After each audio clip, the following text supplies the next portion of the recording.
Hey guys, congratulations on the purchase of your CS Cavity Slider pocket frame. We're going to show you how to go from this to this. You're going to need some tools. First up is your cordless drill. And if you're doing plenty of them, you may opt for a nail gun. You're going to need a tape measure, some vice grips, a level, and for the installation of your trim, a rubber mallet. Let's do this. First up is framing your rough opening. Rough opening height is equal to door height plus 4 1/4 inches. If you use 4 inches, that's okay, you'll just have less shim space. Rough opening width is door width times 2 plus 2. For a biparting opening, it's door width times 4 plus 2. Remove the frame from the packaging by removing the end caps. Your kit set will contain the following: 1 track, 1 back stud, 2 split jams, 1 bottom plate, 6 slats, 2 top fixing blocks, 2 bottom fixing blocks, 1 component pack, and 1 carriage pack. If your door is a custom size, the extrusions of your frame will need to be cut down. This will be done per the formula here and is a function of door width and door height. If cutting the track, ensure that you do not cut the notched end. Fix the split jam joining brackets into the split jams using the gold screws provided. Using a cordless drill, these will self-tap a thread through the aluminum and bind into the plastic joining brackets below. If you are doing several frames, you may wish to use a nail gun instead of the cordless drill with the staples provided. Using the same method, fix the slat joining brackets into the 6 slats.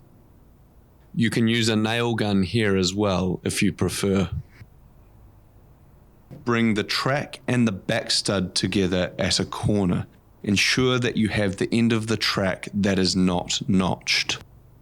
These 2 pieces should fit together snugly. Place one of the corner joining brackets in position.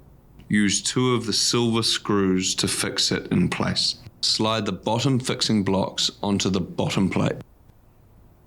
Attach the bottom plate to the back stud at its opposite end. Do so again using a corner joining bracket and 2 silver screws. Place the split jam perpendicular to the bottom fixing block and track. Do not fasten the split jam at this point. Place 2 slats as shown. The slats should fit into the grooves in both the split jams and the back stud. Do not fasten the slats. This is done to ensure that the split jams sit square. Another check is to ensure that the front face of the split jams sit flush with the front edge of the bottom plate. With the split jam laid in position, measure across the diagonals of the frame for squareness. Fix the split jam in position at both ends. Fix through the corner joining bracket as well as the split jam joiner with the silver screws.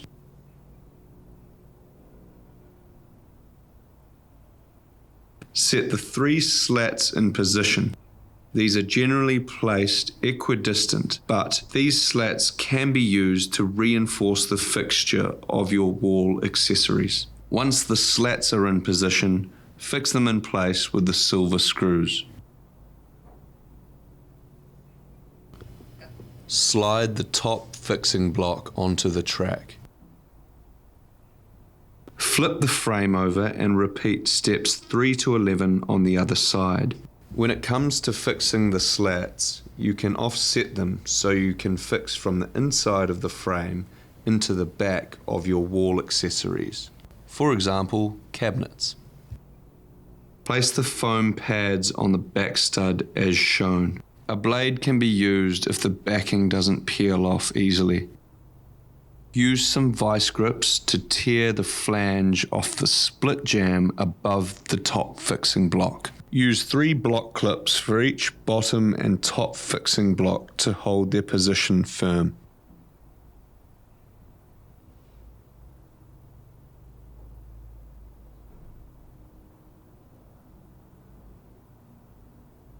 If you have a bypassing pair of pocket doors, take 2 single frames and join them together at the track using the joining pins provided.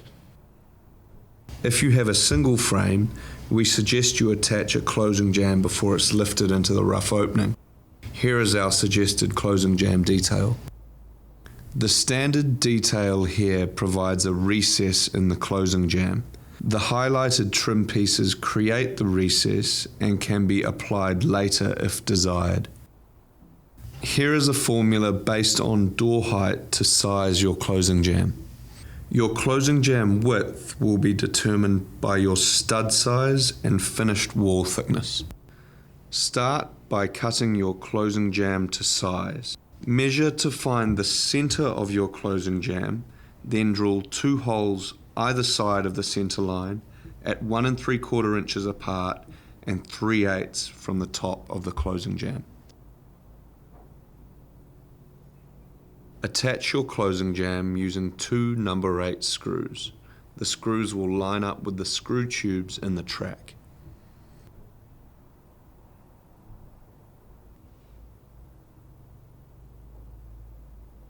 Well done. Your frame is now assembled. Lift your frame into the rough opening. Use shims where necessary to ensure the frame sits level and plumb. Use a cordless drill to fix your frame into position. Firstly, fix the back stud through the top and then through the bottom. Fix through the shims if you've used them. Use another 1 or 2 fixing points on the back stud as you see fit. Repeat this process on the closing jamb side.